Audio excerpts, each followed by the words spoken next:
Jenderal Andika Perkasa menerima laporan terkait persiapan latihan perang TNI AD dan US Army dalam program Garuda Shield.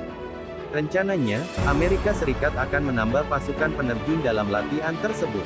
Mereka juga akan mengerahkan helikopter andalannya yakni Black Hawk.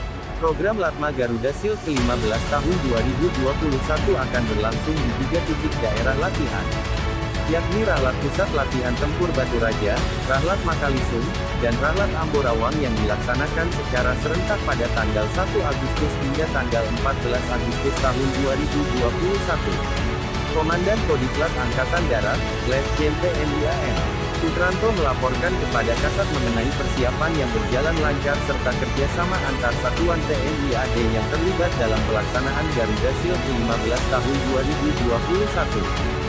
Khusus untuk Kodam I, perubahannya sangat signifikan, dari Amborawang termasuk akomodasi sangat baik, dan dari Pangdam sudah maksimal untuk membantu. Dan diharapkan 1 minggu sebelumnya sudah bisa selesai. Ia menambahkan kegiatan penyiapan medan latihan secara umum sudah 80% karena telah melakukan peninjauan dengan Danpusenif serta unsur-unsur terkait. Selain itu ia juga menyampaikan penambahan personel penerjun dari Amerika Serikat yang semula 300 orang menjadi 670 orang. Menanggapi hal tersebut, Jenderal TNI Andika Perkasa meminta untuk pengecekan landing zone atau daerah pendaratan para penerjun. Pastikan ada tim dari penerbat yang akan mengecek, khususnya pendaratan heli Black Hawk mereka. Oleh karena itu kalau ada yang perlu perkuatan, kita harus segera siapkan, tegas Kasat. Jenderal Andika Perkasa juga memberikan arahan agar tetap mengutamakan faktor keamanan baik personel dan material TNI AD dan US Army, serta menjunjung prinsip saling menghormati dan menghargai agar terjalin persahabatan yang baik.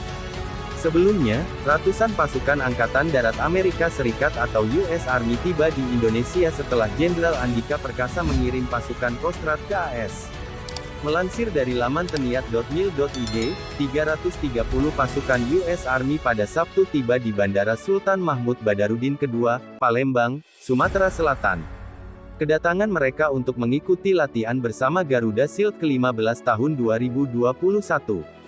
Sebagai bagian dari penerapan protokol kesehatan terkait pandemi virus corona, mereka langsung diuji usap swab test oleh tim medis Indonesia. Kelompok tentara Amerika yang tiba ini merupakan gelombang pertama dari lebih 2.000 tentara yang akan ikut serta dalam latihan bersama itu. Kepala Dinas Penerangan TNI Angkatan Darat Brigjen TNI Tatang Subarna dalam keterangan persnya mengatakan latihan ini merupakan yang terbesar dalam sejarah kerjasama TNI Angkatan Darat dengan Angkatan Darat Amerika.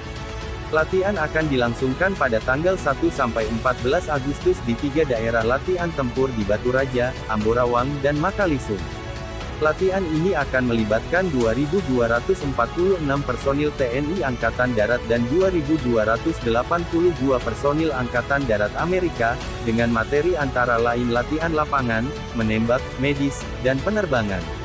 Tujuan latihan bersama ini adalah untuk meningkatkan kerjasama dan kemampuan prajurit TNI Angkatan Darat dan Angkatan Darat Amerika dalam pelaksanaan tugas operasi, ujar Tatang Subarna ketika ikut menjemput di bandara.